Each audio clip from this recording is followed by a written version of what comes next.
I just played through Halo 3 and I did it on Legendary because I'm crazy. Let's dig into the campaign and see what makes it tick. Before we begin, be sure to subscribe. The game opens with a cinematic narrated by Cortana. Apparently, my waifu picked me because I was lucky and not because of my stunning good looks. That makes me mad, so I fall out of the Forerunner ship from orbit and crash into the ground. Wait, how did Johnson get here so quickly? He was on Delta Halo at the end of the last game. Was there a time jump? Oh, I'm fine by the way, even though I'm not, because the Arbiter is here. Johnson talks me down. We have to leave anyway, because the brutes have our scent. They must love the smell of badass. And I left a little present for you, Arbiter, and I'm walking away. Ha ha ha! I probably should have shut the I would have been your daddy skull off. Sierra 117 is your standard jungle op with plenty of brutes and jackal sharpshooters. I punch my way through the trees and... Could you sacrifice me to complete your mission? Could you watch me die? Huh? Where did that come from? All of a sudden, Banshees shoot down Johnson's Pelican. You'd expect the pilot to set the thing down right there, but it goes flying off down the river. After another short jaunt through the trees, we come across an old plant of some kind. I have to slog it because they have brute shots and I don't, but the trusty plasma pistol won't let me down. Hey Arbiter, where have you been? The brutes are easy enough to handle at medium range. Therefore, I relieve them of their lives and rescue the Marines. Great, more incoming. I beat a brute with a magic hammer, grenade the next one, and take out the grunts easily enough before evac. The team and I make our way to the crow's nest and wait, Miranda's over here?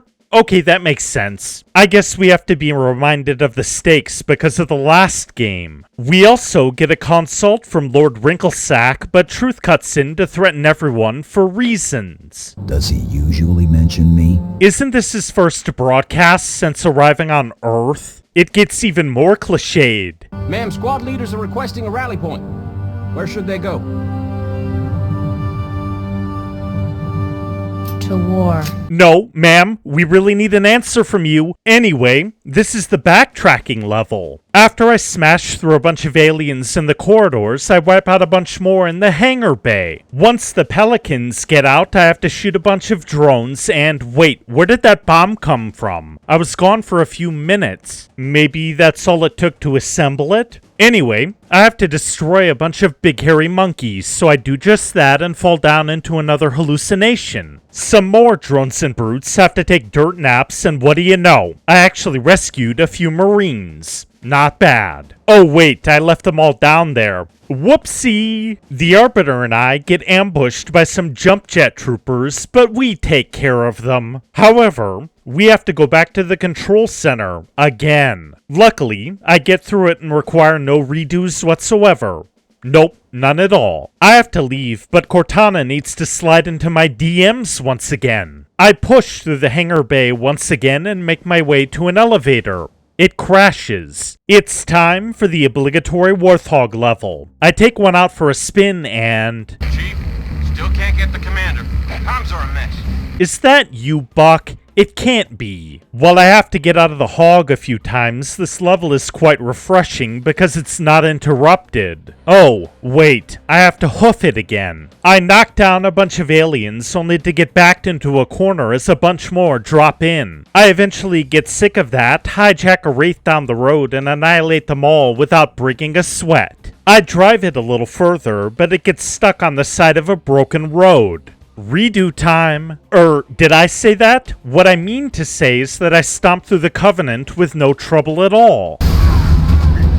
You didn't see that. At the end of the road, we actually get to see a giant Forerunner installation that was buried under the earth. I shoot my way through some more corridors and take a ghost out to attack some Covenant. And as we all know, that requires no redos at all. I think I'm going to get to play with the mongoose, but I have to run and get even more DMs with no steamy pics. I am disappointed. Oh yay, there are hunters here. I actually managed to sword one, so I head outside and oh, a fuel rod cannon. Wonderful. A few tries later, I managed to destroy the Covenant's last AA guns, so the Navy begins their assault. It doesn't work out very well. The Covenant make their escape through a portal, but the Flood show up and crash land on Earth. Uh-oh. Although it calls for a bit of backtracking, Floodgate may be one of the best levels in the entire franchise. Why, you ask? It actually portrays the Flood as a horrific swarm. Apparently, the cryptic messages from Cortana are actual messages? It's time for some flames. Perfectly toasted. There's a horrified Marine here, too. I can see it crawling, sliding around beneath their skin. Oh. These bits are a great reminder of why the Flood is so disturbing, and why we must leave absolutely no survivors. I feel like slicing and dicing, so I do just that with a side of shotguns and grenades. Wait, the Flood have ranged forms now? It's nothing that can't be solved with some bullets, though. I make my way inside the floodified ship and get some cryptic messages from the Gravemind. Oh, Guilty Spark is here. He has a beam weapon and a possible grudge. I wonder if that'll come up later. The elites glass the immediate area, and we actually get a message from Cortana. Gravemind is on his way to Earth, but he doesn't know about what lies beyond the portal. There's a supposed solution to stopping the Flood without activating the Halo installations in the galaxy. Admiral Sack gets pissy because the elites glassed half of Africa, even though it was totally necessary to stop the zombie apocalypse. Still, Miranda Johnson, the elites, and I lead a force into the portal. When we get to the Ark, we get an assessment that is totally badass. Shipmaster, they outnumber us 3-1. Then it is an even fight. It's time to drop. As we head down to the surface, I grab my Bite Me rifle and we push past even more aliens. Ooh, it's rocket time. That doesn't work out as well as I thought it might, but we take control of some transport anyway. The Marines don't hold up very well under fire, but I can still run grunts over. I switch to a chopper and... damn. I follow a path and slog my way to an LZ that I have to clear out. I die a lot because no heavy weapons, but I eventually manage to punch the hell out of the AA batteries. When the Forward Unto Dawn lands, I take a tank and blow up any inhuman SOB dumb enough to fight me. We probably should have pushed these in with the Pelicans, but better late than never. I blast my way through to another building, unlock the door, and get in another tank. It's time for some more destruction, and then I have to face a Scarab. I can't get a good angle on its core, so I board and destroy it. I beat the life out of some grunts and move into the facility. The brute shots are a problem. Then again, it's nothing that can't be fixed with some can-do attitude. As pointed out in the beginning, we're outside of the galaxy, but we have to get to Truth. I slug my way down another level, and hell yeah, sticky on a chieftain. But then I accidentally jump to my death. Oh well, a fire grenade and some bullets also do the trick. I clear out the rest of my enemies, and we learn that the Sentinels have to do something important. We have to stop Truth, though. Hey, this is like the silent cartographer. Kind of. I knock out a few enemies and charge my laser to deal with the heavy weapons. There's a brute with a fuel rod cannon, but I knock out the AA Wraith first. I manage to laser the last brute and get a Warthog for my trouble. It isn't a Gosshog, though. I guess that Bungie thought that the next section would be too easy otherwise. There's a Wraith and a ton of other vehicles around, but it's a problem that nuts. We managed to knock out the tank's pilots, so I use it to wipe out some of the Covenant in the first tower. One elevator ride later, I get into a firefight with some brutes. Once I take them down, I knock out the tower, and the Arbiter takes out another one. Wait, is that you, Mickey? We take a transport hog to the beach and roll on forward with some Hornets.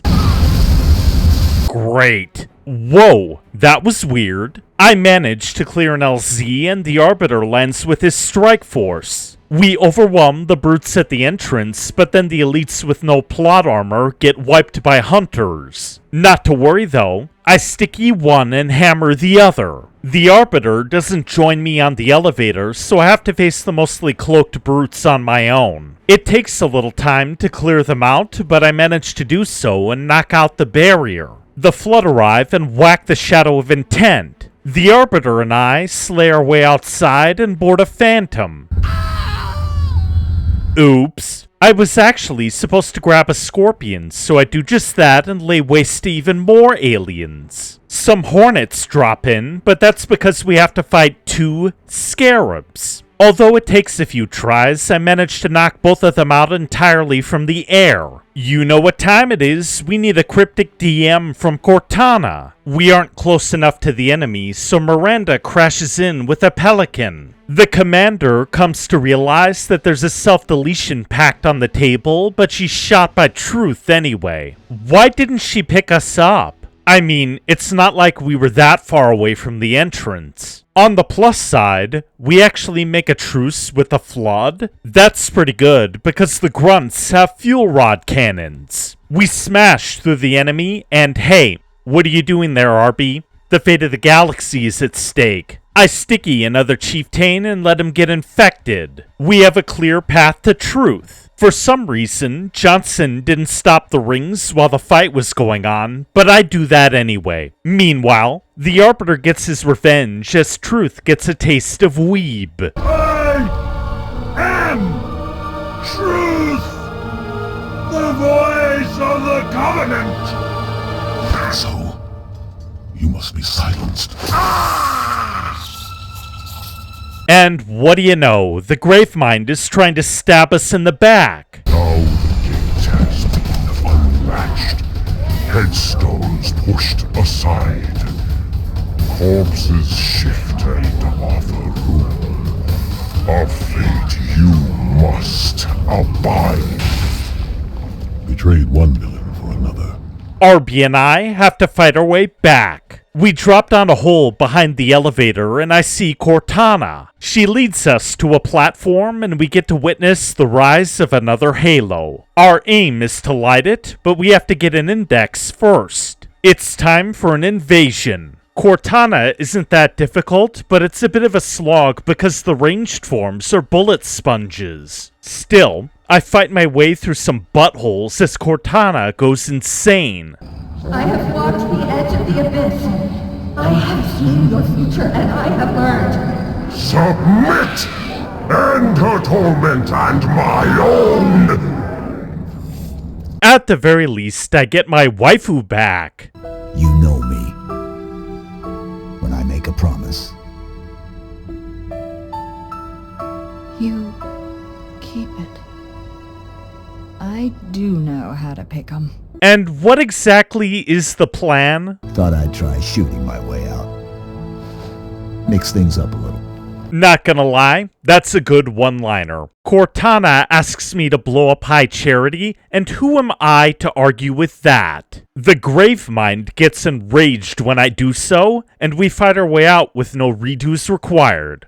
Nope, none at all. Our enemy tries to stop us with creepy power, but we make our way to Halo. I crash the Pelican because why not, and the Flood show up. RB and I face a brutal slog up the mountain of a control center. We get some help from the Sentinels and a few heavy weapons, but it's easier to just set the zombies on fire. At the top, we have to clear out even more Flood, so we do just that with some laser turrets that totally won't backfire later on. RB Johnson and I make our way into the control center. I hand Cortana off to Johnson. We have to activate the ring now, but Guilty Spark isn't having it. The Robo Ball lasers our resident badass to death. Well, that was foreshadowed. It's here where we get Bungie's taste for the unconventional back. The fight with Spark is not at all difficult, but it works when you consider the mix of story and gameplay. I am the one who has to take the laser. I take down the Monitor who has been hounding me for 3 games. I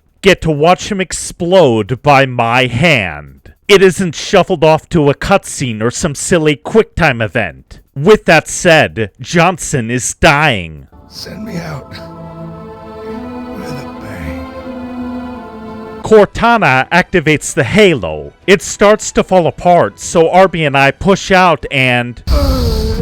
Dawn. Great. Just great. I let the Arbiter distract the thing and the Sentinels above our heads. We fight our way across the cliffside and through some corridors to Johnson's Warthog. It's very appropriate to close out the trilogy with another run, especially since we have to get to the Forward Unto Dawn. The only problem, aside from my failure to remember the gotchas, is that the ranged forms are powerful enough to push the vehicle around. It's legendary though, so that's to be expected. And sure, the exploding panels might look a little goofy, but who can really focus on that? We have to get out of Dodge. I floor it right into the hangar, and Cortana makes the Forward Unto Dawn take off. While the Arbiter runs to the bridge, my girl stays with me. If we don't make it, We'll make it. it's been an honor serving with you, John. We need to find out what happens next. The war is over. Lord Hood memorializes the crew of the Dawn, but Arby is the only one who made it back alive. The human can't forgive our alien friend for what he did, which is understandable. But you have my thanks for standing by him to the end. Arby can't do much else, but he is able to go home with his brothers. Still, what happened at the other end? Chief? Can you hear me? I thought I'd lost you too. Cortana and I have been left alone, so it's time to focus on the basics of survival. Even so, it wasn't a pointless endeavor. But you did it. Truth and the Covenant, the Flood, it's finished. It's finished. She'll drop a beacon, but who knows how long that'll take to work. I miss you. Wake me when you need me.